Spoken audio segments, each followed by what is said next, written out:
जी Ram ji bill पर लोकसभा में विपक्ष का भारी हंगामा चल रहा है और भारी हंगामे के बीच जवाब दे रहे हैं कृषि मंत्री शिवराज सिंह चौहान। नारायण के दर्शन होंगे, साक्षात भगवान के दर्शन होंगे। ये दरिद्री हमारा नारायण है, गरीबी हमारा भगवान है, जनता ही हमारी जनार्दन है। उसकी सेवा हमारे लिए भगवान की पूजा है। और इसलिए माननीय अध्यक्ष महोदय मोदी जी के नेतृत्व में इस योजना के अंतर्गत भी मैं कहना चाहता हूँ कितने काम होंगे।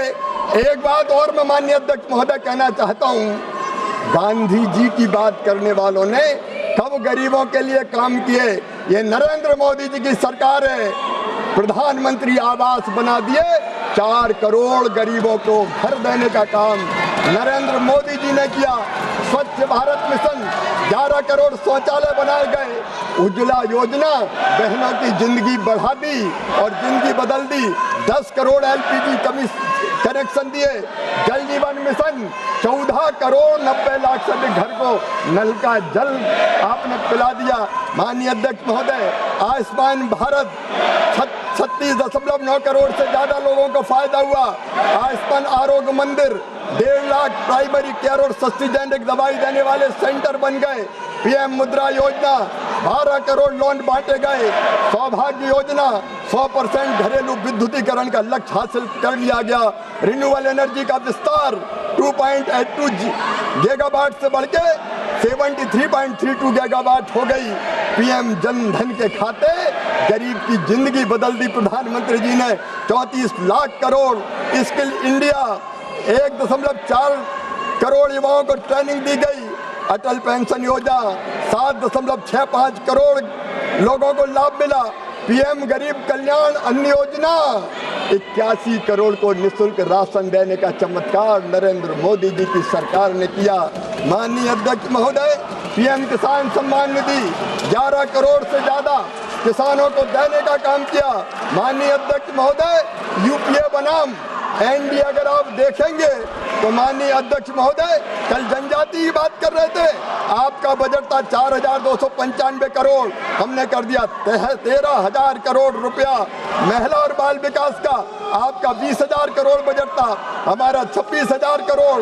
माननीय अध्यक्ष महोदय महिला हो, युवा हो, गरीब हो, किसान हो, सबकी जिंदगी बदलने का काम अगर किसी ने किया है तो माननीय नरेंद्र मोदी जी की सरकार ने किया है। और इसलिए मैं कहना चाहता हूँ माननीय अध्यक्ष महोदय इनने तो बापू के आदर्शों को मारने का काम किया, लेकिन नरेंद्र मोदी जी ने बापू के आदर्शों को जिंदा रखने का काम किया। माननीय अध्यक्ष महोदय बापू आज जिंदा है प्रधानमंत्री आवास योजना के बने मकानों में। माननीय अध्यक्ष महोदय बापू आज जिंदा है जल जीवन मिशन के कामों में। माननीय अध्यक्ष महोदय बापू आज जिंदा है स्वच्छ भारत मिशन में। माननीय अध्यक्ष महोदय बापू आज जिंदा है उज्ज्वला योजना में, जहां 10 करोड़ रसोई घरे से जुए का अंधेरा हटा और मां की सांसें सुरक्षित हुई, बहनों के चेहरे पर मुस्कान खिली। माननीय अध्यक्ष महोदय बापू आज जिंदा है आयुष्मान भारत में, जहां 36.9 करोड़ से अधिक लोगों को इलाज का भरोसा मिला। बापू आज जिंदा है आयुष्मान आरोग्य मंदिर में, जहां 1.5 लाख से ज्यादा केंद्र सस्ती दवाइयां दे रहे हैं। बापू आज जिंदा है जनधन में और DBT में। बापू आज जिंदा है सीधे 34 लाख करोड़ रुपया गरीबों के खाते में पहुंचे। बापू आज मुद्रा योजना में जिंदा है। बापू सौभाग्य योजना में जिंदा है। बापू स्किल इंडिया मिशन में जिंदा है। बापू अटल पेंशन योजना में जिंदा है।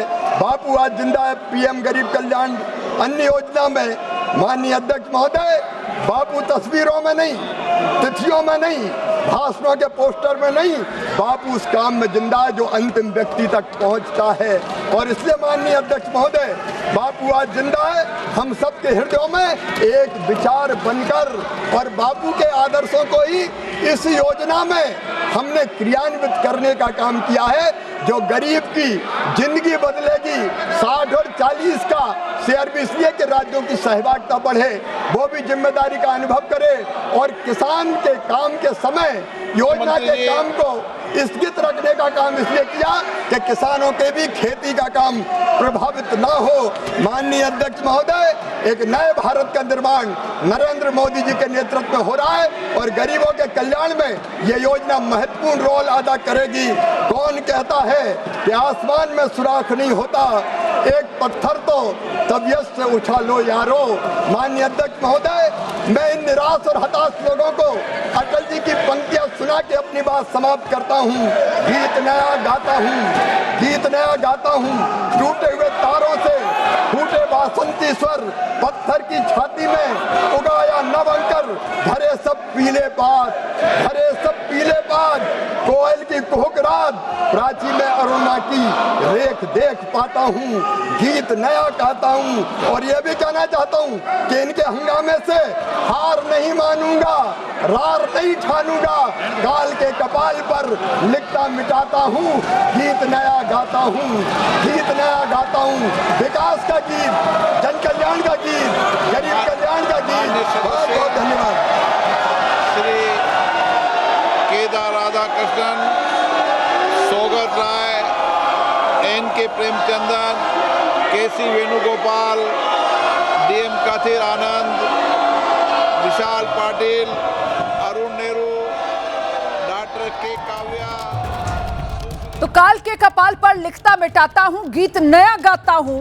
अटल बिहारी वाजपेयी के इन शब्दों के साथ अपनी वाणी को विराम दिया है कृषि मंत्री शिवराज सिंह चौहान ने, जो जवाब दे रहे थे जी राम जी बिल पर। विपक्ष के हर सवाल का विस्तार से जवाब दिया है। विपक्ष लगातार जोरदार हंगामा कर रहा था और उसी जोरदार हंगामे के बीच लगातार अपनी बात शिवराज सिंह चौहान ने सदन के भीतर रखी। और फिलहाल आप देखिए कैसे जो विपक्ष के सांसद हैं जोरदार विरोध प्रदर्शन अभी भी सदन के भीतर कर रहे हैं। और अब क्या वोटिंग का सिलसिला शुरू हो गया है इसी बिल को लेकर? सुनते हैं जरा।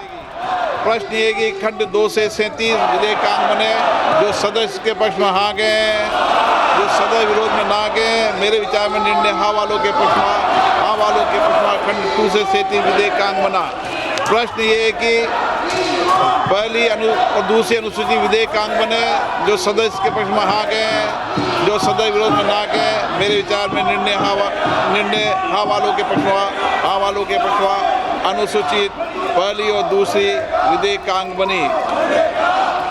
प्रश्न ये कि खंड 1 अधिनियम शुद्ध उद्देशिका और विधेयक का पूरा नाम विधेयकांग बने, जो सदस्य के पक्ष में हाँ गए, जो सदस्य विरोध में ना गए। मेरे विचार में निर्णय हाँ वालों के पक्ष में, हाँ वालों के पक्ष में खंड 1 अधिनियम शुद्ध उद्देशिका विधेयक का पूरा नाम बने। मंत्री जी प्रस्ताव करें कि विधेयक को पारित किया जाए। माननीय अध्यक्ष महोदय, मैं प्रस्ताव करता हूं कि इस विधेयक को सभा द्वारा पारित किया जाए। प्रश्न ये कि विधेयक को पारित किया जाए, जो सदस्य के पक्ष में हाँ गए, जो सदस्य विरोध में ना गए। मेरे विचार में निर्णय हाँ वालों के पक्ष में, हाँ वालों के पक्ष में प्रस्ताव स्वीकृत हुआ, विधेयक पारित हुआ। सभा की इसी के साथ जी राम जी बिल लोकसभा से पास हो गया है। इस वक्त की बड़ी खबर आपने देखा कैसे वॉइस वोट से जी राम जी बिल लोकसभा में पारित हुआ।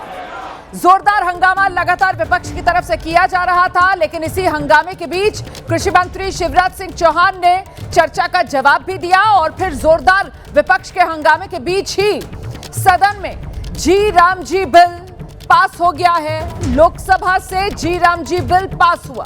देखिए, अब प्रक्रिया यह है कि अब इसको राज्यसभा में लाया जाएगा और राज्यसभा में जब यह बिल पास हो जाएगा तो फिर राष्ट्रपति के पास भेजा जाएगा उनकी मोहर लगाने के लिए और उसके बाद ये बिल जो है वो कानून की शक्ल ले लेगा। तो जी राम जी बिल फिलहाल पहला पड़ाव पार करते हुए लोकसभा से पास हो गया है। हम पहले ही आपको बता रहे थे कि सरकार के पास नंबर की कोई समस्या है नहीं, नंबर आसानी से सरकार के पास। हालांकि विपक्ष की तरफ से लगातार ये कहा जा रहा था कि सरकार इस बिल को वापस ले या कम से कम इस बिल को स्टैंडिंग कमेटी के पास भेजा जाए विचार के लिए, लेकिन ऐसा कुछ नहीं हुआ है। सीधे लोकसभा से जी राम जी बिल पास हो गया है। इस वक्त की बड़ी खबर, वो बिल जिसको लेकर विपक्ष आक्रामक था, वो बिल जिसको लेकर विपक्ष के सांसद पुरानी संसद भवन की छत तक पर पहुंच गए थे विरोध प्रदर्शन दर्ज करवाने के लिए, वो बिल लोकसभा में भारी शोर शराबे के बीच पास हो गया। सीधे आपको लेकर चलेंगे, हमारे साथ हमारे सहयोगी आशीष कुमार सिंह इस वक्त मौजूद हैं। आशीष, सरकार की बड़ी जीत।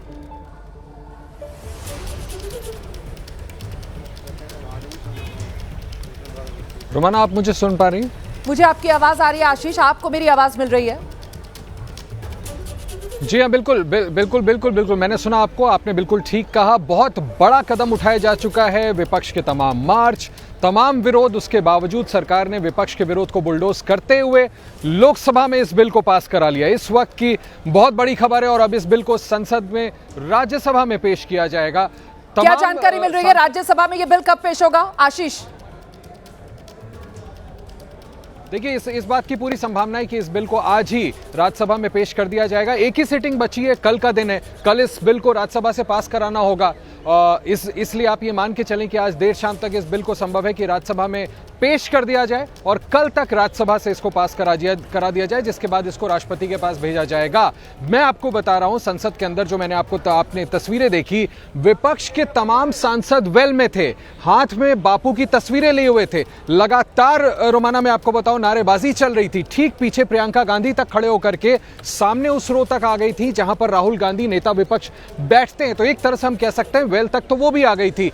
पुरजोर विरोध किया गया। उसके बावजूद हमने देखा कि कृषि मंत्री ने अपनी तरफ से रिप्लाई दिया इस चर्चा का, और उसके बाद लोकसभा अध्यक्ष ने सदन से पूछा, जो लोग हक में हैं वो हाँ कहें, जो विरोध में वो ना कहें, और मेजॉरिटी के साथ इस बिल को लोकसभा से पास करा लिया गया है। अब Mahatma Gandhi national rural employment guarantee act, जो पहले था, बदल करके जी राम जी, इस कानून का नाम जी राम जी हो गया, जिसका पुरजोर विरोध किया जा रहा था। अब यह बिल राज्यसभा को जाएगा और कल तक संभवतः राज्यसभा से इसको पास करा करके राष्ट्रपति को भेज दिया जाएगा। बिल्कुल, पहला पड़ाव इस बिल ने कानून बनने का पार किया है। ये मैंने पहले भी कहा, दोबारा दोहरा देती हूं, क्योंकि अभी सिर्फ लोकसभा से पास हुआ है, इसके बाद राज्यसभा से पास होगा, दोनों सदनों से पास होने के बाद राष्ट्रपति के पास जाएगा, उनकी मोहर लगने के बाद बिल जो है वो कानून की शक्ल लेगा। फिलहाल एक बार फिर से आशीष कुमार सिंह का हम रुख करेंगे। आशीष, विपक्ष जानता था सरकार के पास नंबर है, बावजूद इसके विपक्ष के पास एक विकल्प यह भी था कि वो सदन से वॉकआउट कर जाए, क्योंकि उसको पता था नंबर गेम में वो कहीं स्टैंड नहीं करता है। लेकिन विपक्ष सदन में रहा। विपक्ष के सांसद, जैसा कि आप कह रहे हैं, लगातार नारेबाजी कर रहे थे, वेल तक आ गए थे, और साथ ही हम ये भी जानते हैं कि 27 दिसंबर को सीडब्ल्यूसी की जो बैठक बुलाई गई है, उसमें इसी जी राम जी बिल को लेकर आगे रणनीति बनाने की तैयारी में है विपक्ष। मतलब कुल मिलाकर अब ये वो नया मुद्दा जिसको लेकर पक्ष विपक्ष के बीच जोरदार आर पार देखने के लिए मिलेगा। संसद में तो देख ही रहे, सड़क पर भी। जी हाँ, बिल्कुल। देखिए, 5 राज्यों में आने वाले वक्त में विधानसभा चुनाव होने हैं, और इसको पहले जिस तरह से एसआईआर को लेकर के संसद के शुरुआत में ही मैंने और आपने लड़ाई देखी, और उसके बाद इस तरह का बैठा बिठाए मुद्दा मिल गया है विपक्ष को, तो विपक्ष इस पर शांत नहीं रहने वाला। और यही वजह है कि आज जब पता था कि आज लोकसभा में इसको पास कराया जाएगा, आप देखिए, गांधी की मूर्ति से लेकर के मकर द्वार, जहां से सांसदों का आना जाना होता है, वहां तक बाकायदा कांग्रेस अध्यक्ष के नेतृत्व में समूचे इंडिया अलायंस की पार्टी ने विरोध दर्ज कराया, मार्च किया, जिसको ज्वाइन किया मिसेस सोनिया गांधी ने। तो इसका विरोध जिस तरह से दर्ज कराया जा रहा है, और फिर जिस तरह से 27 तारीख को Congress working committee, highest decision making की बॉडी की बैठक बुलाई गई है, आप ये मान के चलें कि रूपरेखा तय की जाएगी। देशव्यापक आंदोलन इसके खिलाफ कांग्रेस पार्टी दर्ज कराएगी। उनके पास, आप ठीक कह रही है, मौका था पार्लियामेंट में अपने वॉइस को रेज करने का। गौरव गोगोई से मेरी बात हो रही थी और उन्होंने कहा था कि देखिए, यही एक मंच है जहां हम बोल सकते हैं। ये शिकायत है ऑपोजिशन की कि हम दूसरे जिन मंचों पर बोलना चाहते हैं वहां हमें उतना पर्याप्त वक्त नहीं दिया जाता, जो जनरली वो मीडिया को लेकर के शिकायतें करते हैं। तो ये एक, अगर हम उनके आर्गुमेंट को फैक्टर इन करें, तो ये एक मौका था, ये एक मंच है। आज और कल 2 रोज का वक्त बचा है, जबकि वो यहां पर सदन के अंदर पटल पर, सदन के बाहर प्रेमाइसेस के अंदर विरोध दर्ज कराकर ये विरोध दर्ज कराना चाहते थे लोगों के सामने कि वो इस चीज को कबूल नहीं करते कि महात्मा गांधी का नाम इस महत्वपूर्ण कानून से क्यों हटाया जा रहा। आखिर ऐसा क्या औचित्य था, क्या जरूरत पड़ गई कि नाम बदल करके आपने जी राम जी रखा। सरकार का अपना तर्क था, सरकार ने विरोध करते हुए आरोप भी लगाया जो आपने सुनाए, और अब यह देखना है कि राज्यसभा में आज पेश हो और उसके बाद सरकार इसको राज्यसभा से कल पास भी करे। बिल्कुल उसी पर नजर है कि अब राज्यसभा में यह बिल कब रखा जाएगा और राज्यसभा में फिर किस तरीके से चर्चा होगी, क्योंकि लोकसभा में इस पर चर्चा हुई है और उसी का जवाब शिवराज सिंह चौहान ने दिया है, और उसके बाद ही इस बिल को लेकर वोट हुआ है। वॉइस वोट के जरिए यह बिल जो है वो लोकसभा से पास हुआ है। जी राम जी बिल पर चर्चा का जवाब देते हुए आज शिवराज सिंह चौहान ने भारी हंगामे के बीच विपक्ष के हर वार पर जोरदार पलटवार किया है। कहा कि गांधी हमारे आदर्श हैं, लेकिन विपक्ष महात्मा गांधी के आदर्शों की हत्या कर रहा है। मैं पूज्य बापू के चरणों में प्रणाम करना चाहता हूं। बापू हमारी श्रद्धा है, बापू जी हमारे आदर्श हैं, बापू हमारी प्रेरणा है, बापू हमारा विश्वास है। और इसलिए माननीय अध्यक्ष महोदय, भारतीय जनता पार्टी ने अपनी पंच निष्ठाओं में गांधी जी के सामाजिक आर्थिक दर्शन को स्थान दिया है। हम गांधी जी के आदर्शों पर चलने वाले हैं। अपनी बात सुना देना और फिर जवाब ना सुनना, ये लोकतांत्रिक परंपराओं को तार तार करना है, संविधान की धज्जियां उड़ाना है। और माननीय अध्यक्ष महोदय, ये बापू के आदर्शों की हत्या भी कर रहे हैं। अपनी बात सुना दो और हमारी ना सुनो, ये भी तो हिंसा है माननीय अध्यक्ष महोदय। ये बापू के आदर्शों की हिंसा करने का पाप कांग्रेस और बाकी विपक्ष कर रहे हैं। तो शिवराज सिंह चौहान को आप सुन रहे थे। उन्होंने विपक्ष के जोरदार हंगामे के बीच चर्चा का जवाब दिया और अपनी वाणी को विराम उन्होंने अटल बिहारी वाजपेयी की कविता के साथ किया। सुनिए। कौन कहता है कि आसमान में सुराख नहीं होता, एक पत्थर तो तबीयत से उछालो यारो। माननीय अध्यक्ष महोदय, मैं इन निराश और हताश लोगों को अटल जी की पंक्तियां सुना के अपनी बात समाप्त करता हूं।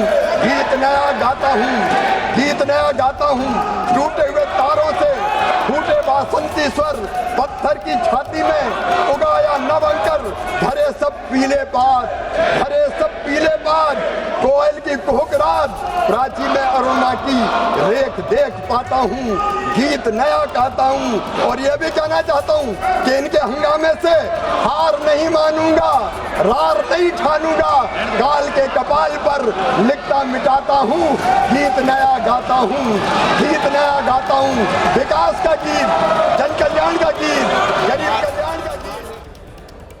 तो जी राम जी बिल को लेकर विपक्ष की जो सबसे बड़ी आपत्ति है वो ये कि महात्मा गांधी का नाम क्यों हटाया जा रहा है, ये महात्मा गांधी का अपमान है। और इसका जवाब शिवराज सिंह चौहान ने विपक्ष को ये बात याद दिलाते हुए दिया कि 2009 में इस रोजगार योजना में महात्मा गांधी का नाम जोड़ा गया था। सुनिए। एक के बाद एक योजनाएं आती है, थोड़ा उद्देश्य पूरा किया और फिर पूरा नहीं हुआ तो उसके जगह नई योजना बना दी गई और उसके बाद आई नरेगा योजना। माननीय अध्यक्ष महोदय, मैं निवेदन करना चाहता हूं, नरेगा का नाम पहले महात्मा गांधी जी के नाम पर नहीं रखा गया, वो तो नरेगा थी।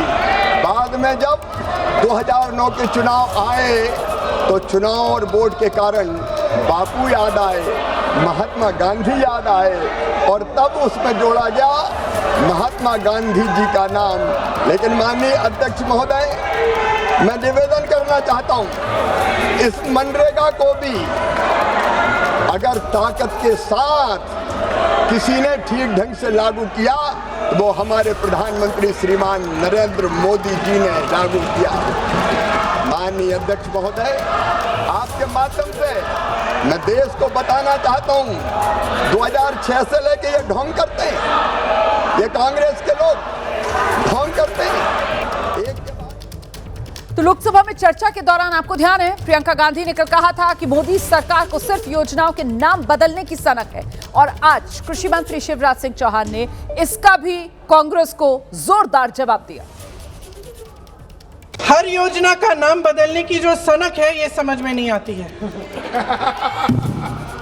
सर, जब जब ये किया जाता है तो सरकार केंद्र को पैसे खर्चने पड़ते हैं कि बिना चर्चा के, बिना इस सदन की सलाह लिए इस तरह से जल्दी में विधेयक को पास नहीं होना चाहिए। सर, ये विधेयक वापस लिया जाना चाहिए। इसके बदले में सरकार को एक नया विधेयक पेश करना चाहिए। कह रहे थे कि किस सनक में ये नाम बदल रहे हैं। सनक की बात की थी। सनक में हम नहीं है, सनक में मोदी सरकार नहीं है। नाम रखने की सनक तो कांग्रेस की है माननीय अध्यक्ष महोदय। कितनी योजनाओं के नाम महात्मा गांधी के नाम पे आपने रखे। माननीय अध्यक्ष महोदय, इनने नाम महात्मा गांधी के नाम पर नहीं रखे, इनने नाम केवल नेहरू परिवार के नाम पर रखने का पाप किया। उत्तर प्रदेश में एसआईआर को लेकर अखिलेश यादव का बयान सामने आया है। अखिलेश यादव सीधे उत्तर प्रदेश के मुख्यमंत्री योगी आदित्यनाथ पर निशाना साध रहे हैं। सीएम कह रहे हैं एसपी का वोट काटो, ये अखिलेश यादव की तरफ से कहा गया है। बीजेपी के पास पहले आंकड़े कैसे हैं, ये सवाल अखिलेश यादव पूछ रहे हैं। सुनिए। पॉल्यूशन की वजह से सोचिए अंतर्राष्ट्रीय मैच लखनऊ में नहीं हो पाया, और ये वही स्टेडियम है जो समाजवादियों ने बनवाया। नदियों का हाल आप जानते ही हो, और AQI का डेटा सरकार के पास अपना है। सोचिए गोबर सरकार ने अपना निकाल दिया, नया एक AQI वो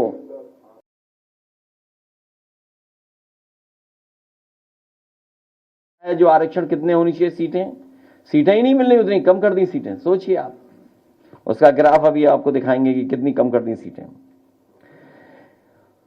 खाद, कहां खाद मिल रही है बताओ? कितने महीनों से किसान लाइन में खड़ा है बताइए, कितने मौसमों में खड़े रहे वो लोग। अगर कहीं खाद मिल रही हो तो बताएं, क्या तैयारी है इनकी खाद की क्या तैयारी है इनकी? ये हमारे विधायकगण पूछेंगे, सरकार भागना चाहती है, खाद पे जवाब नहीं देना चाहती है, इसीलिए उन्हें वंदे मातरम याद आ रहा है। धान खरीद, और धान खरीद के साथ साथ आय दोगुनी हो किसान की, तो धान की क्या कीमत होती है आज के समय पर? तब जब चांदी कितने 2 लाख पहुंच गई और सोना, सोचिए आप, दोनों बराबर, दोनों ऊपर जाएंगे। अब बात सोशल मीडिया पर वायरल वीडियो की। ये वीडियो ओडिशा के संबलपुर का है। होमगार्ड के 187 पदों के लिए भर्ती होनी थी, और इस भर्ती में शामिल होने के लिए 9000 से ज्यादा उम्मीदवार पहुंच गए। सोचिए जरा, वैकेंसी 187 और उम्मीदवार 9000 से ज्यादा। ये जो आप वीडियो देख रहे हैं, ये कल का वीडियो है। सोशल मीडिया पर ये लगातार वायरल हो रहा है। होमगार्ड के लिए न्यूनतम योग्यता सिर्फ 5वीं पास होना है, लेकिन यहाँ जो आवेदक थे उसमें कई ग्रेजुएट्स थे, कई इंजीनियर्स थे, कई MBA, MCA मतलब प्रोफेशनल डिग्री होल्डर्स भी यहाँ पहुंचे हुए थे। साथ ही diploma, ITI training, computer science background वाले उम्मीदवार अनगिनत शामिल थे। होमगार्ड को करीब 18,000 रुपए की सैलरी मिलती है। उम्मीदवारों को संबलपुर के जमादारापाली एयर स्ट्रिप पर बिठाया गया और वहीं इनकी परीक्षा ली गई। उसी समय की ये तस्वीर है जो वायरल हो रही है सोशल मीडिया पर। कल की ये तस्वीरें हैं। पद 187 और आवेदक 9000 से ज्यादा।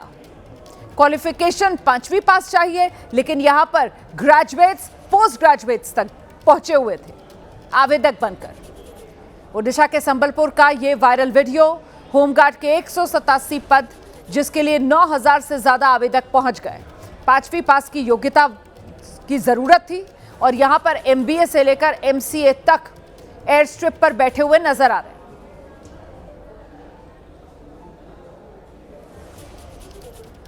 उत्तर प्रदेश के गाजियाबाद से यह मामला सामने आया है। यहां किराएदार ने मकान मालकिन की हत्या कर दी है, और फिर सूटकेस में मकान मालकिन का शव भरा और उसे बेड के नीचे छुपा दिया। गाजियाबाद की राजनगर एक्सटेंशन में एक सोसाइटी है, वहीं इस वारदात को अंजाम दिया गया। यहां किराएदार ने, बताया जा रहा है, पिछले करीब 6 महीने से किराया नहीं दिया था। करीब 90,000 रुपए किराए के बकाया थे, और जब मकान मालकिन खुद पहुंच गई किराया मांगने के लिए, तो किराए पर रहने वाला जो गुप्ता दंपत्ति था, उन्होंने मिलकर, पति पत्नी ने दोनों ने मिलकर मकान मालकिन को मौत के घाट उतार दिया। राजनगर एक्सटेंशन की ओराकाय मोरा सोसाइटी है ये। यहाँ उमेश शर्मा के 2 फ्लैट हैं। एक फ्लैट में उमेश शर्मा खुद रह रहे थे, और दूसरा फ्लैट उन्होंने अजय गुप्ता और अजय गुप्ता के साथ उनकी पत्नी आकृति गुप्ता को, इस गुप्ता दंपत्ति को किराए पर दिया हुआ था। अब पिछले 6 महीने से इस दंपत्ति ने किराया नहीं दिया था। बढ़ते बढ़ते वो किराए की जो बकायदगी है वो पहुंच गई थी करीब 90,000 रुपए के आसपास। ऐसे में उमेश शर्मा की जो पत्नी है, दीपशिखा शर्मा, मतलब मकान मालकिन, वो किराया लेने गईं। इस दौरान कुछ विवाद हुआ और ये जो किराएदार दंपत्ति था, इसने मकान मालकिन की हत्या कर दी। हत्या के बाद शव को सूटकेस में भरा और बेड के नीचे छिपा दिया।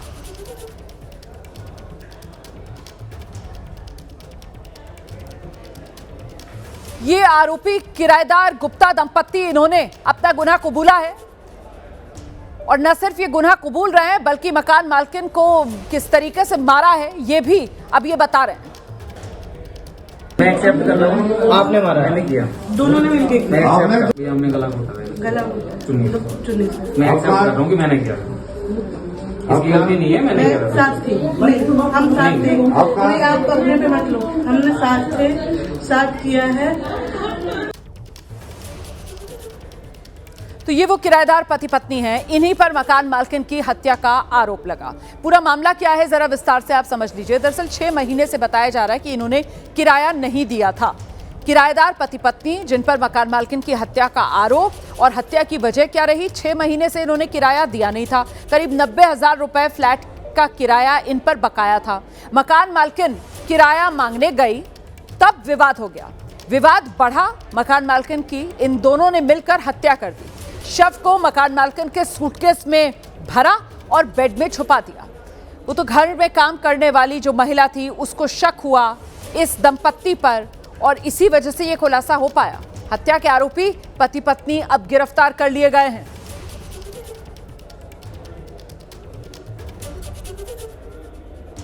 तो गाजियाबाद में हुई इस हत्या के मामले में चश्मदीद का बयान भी सामने है। चश्मदीद रविंद्र राणा के मुताबिक रात में वो और दीपशिखा के पति दीपशिखा को लगातार ढूंढ रहे थे और जब वो दोनों किराएदार के फ्लैट में पहुंचे तो किराएदार ने कहा कि उन्होंने दीपशिखा को किराए के 90,000 रुपए दिए हैं। इसके बाद वो इनके घर से चली गई थी। राजनगर एक्सटेंशन में दीपशिखा नाम की एक मकान मालकिन को उनके किराएदारों ने उनकी हत्या कर दी। लेकिन हमारे साथ रविंद्र राणा जी हैं जो उस समय मौके पे मौजूद थे। उन्होंने पूरी घटनाक्रम देखी है। किस भारी चीज से मारा, आप लोगों को जानकारी मिली क्या? उन लोग बता रहे हैं तो कुकर से पहले हमला करके गला साथ दबाया है क्या? अब जब जो हो कुछ ये लोग राणा साहब यहाँ पर रह रहे थे, कुछ इनका प्रोफाइल रहा हो क्या? कब से रह रहे थे? कुछ काम करते थे, नहीं करते थे क्या? घर से ही कौन करता था, 8 महीने से रह रहा था, ये घर से ही काम करता था कुछ। तो जब आप लोगों ने उसको पकड़ा तो उसकी तरफ से कुछ कहा गया कि क्या, किन कारणों की वजह से मारा या क्या हुआ? तो मैं मारा हूँ, जिसको बुलाना बुला लो, मुझे परेशान करते थे किराए के लिए, इसलिए मार दिया, यही कहा था। कब से किराया नहीं दे रहे थे? 5 महीने से है किराया। से लोग रह रहे थे? 8 महीने हो गया इसको। 5 महीने से किराया नहीं दे रहे थे। क्या इससे पहले भी क्या मुलाकात हुई या मिलने गई थी दीपशिखा जी? जो वो शर्मा जी जाते थे, हाँ, वो तो कल नहीं थे इसलिए वो चली गई थी। मतलब भागने की कवायद थी उनकी तरफ से, लेकिन मेड की सूझबूझ से वो पकड़ा गया, वो मेड की सूझबूझ से। कुल मिला के अभी तक फिलहाल किराया ही एक मुख्य वजह है। हाँ जी, जैसे एक दर्दनाक। हाँ जी। वहीं कोलकाता में उस वक्त हड़कंप मचा जब एक सिलेंडर गोदाम में भीषण आग लगी। आग लगने से एक के बाद एक कई सिलेंडर फटने लगे। इसकी आवाज दूर दूर तक सुनाई दी है। इसका वीडियो भी अब सामने आ गया है। तस्वीरों में आप देख सकते हैं आग कितनी भीषण है और साथ ही सिलेंडर ब्लास्ट की आवाज सुनी जा रही है। धमाकों की आवाज सुनकर इलाके में दहशत फैल गई। लोग अपने घरों को छोड़कर भागने लगे। जिस फैक्ट्री में आग लगी वहां पर ऑक्सीजन रिफिलिंग का काम होता था। धमाके इतने जोरदार थे, कई घरों की खिड़कियों के शीशे तक टूट गए। ये गोदाम अवैध तरीके से चलाया जा रहा था। ना तो प्रशासन की कोई अनुमति थी और ना ही वहां पर आग बुझाने के कुछ इंतजाम।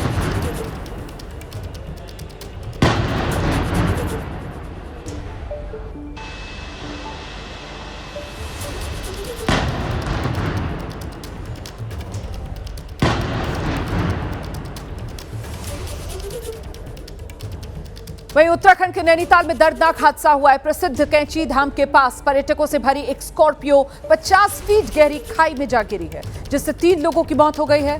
5 लोग घायल बताए जा रहे हैं। हादसे की सूचना मिलते ही पुलिस प्रशासन स्थानीय लोग मौके पर पहुंचे। रेस्क्यू अभियान चलाया गया है। घायलों को एम्बुलेंस की मदद से अस्पताल पहुंचा दिया गया। बताया जा रहा है कि कार सवार पर्यटक बरेली से कैंची धाम जा रहे थे और तभी भवाली अल्मोड़ा राजमार्ग पर चालक का नियंत्रण बिगड़ा और कार सीधे खाई में जा गिरी। इस घटना की जानकारी पुलिस को दी गई। स्थानीय लोगों की मदद से पुलिस ने घायलों को खाई से बाहर निकाला। फौरन भवाली के अस्पताल में भर्ती कराया गया। प्राथमिक इलाज के बाद गंभीर घायलों को हल्द्वानी के हायर सेंटर रेफर कर दिया गया है। तो नैनीताल में हुआ है ये दर्दनाक हादसा। गहरी खाई में जा गिरी स्कॉर्पियो। इस हादसे में 3 पर्यटकों की मौत हो गई है। घायलों का फिलहाल अस्पताल में इलाज जारी है।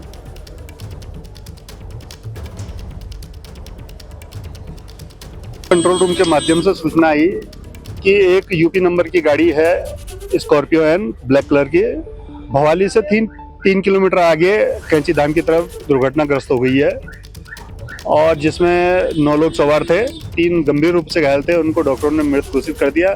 5 बाकियों का प्राथमिक उपचार चल रहा है।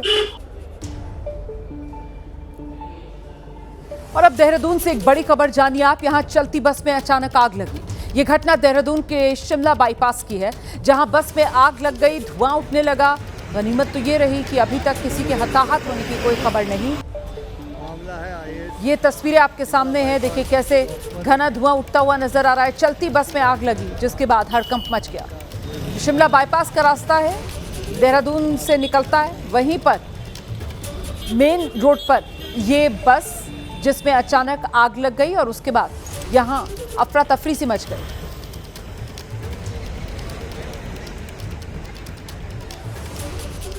गनीमत ये रही कि कोई हताहत नहीं हुआ है।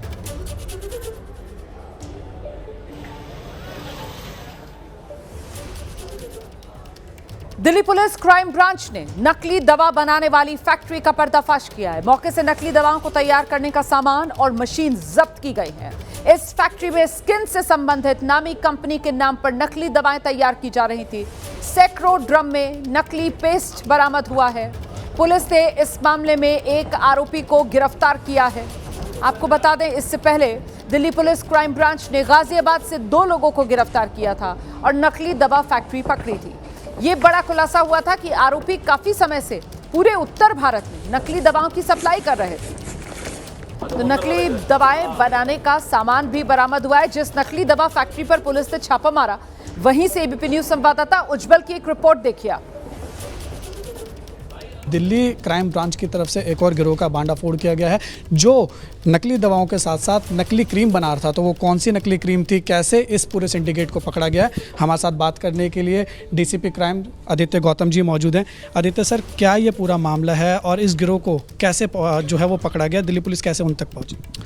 देखिए, हमारी साइबर सेल की टीम ने इस पे काफ़ी बड़ी सफलता हमारी साइबर सेल की टीम को मिली है।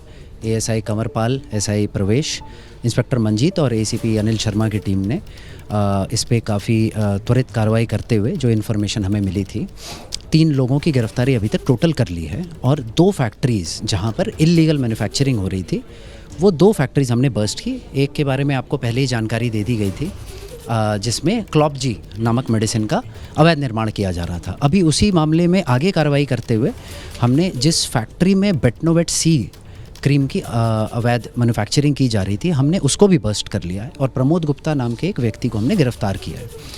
प्रमोद गुप्ता करीब 30 सालों से इस तरह के काउंटरफीट प्रोडक्ट्स बना रहा है और इसकी सप्लाई नॉर्थ इंडिया के कई स्टेट्स में है।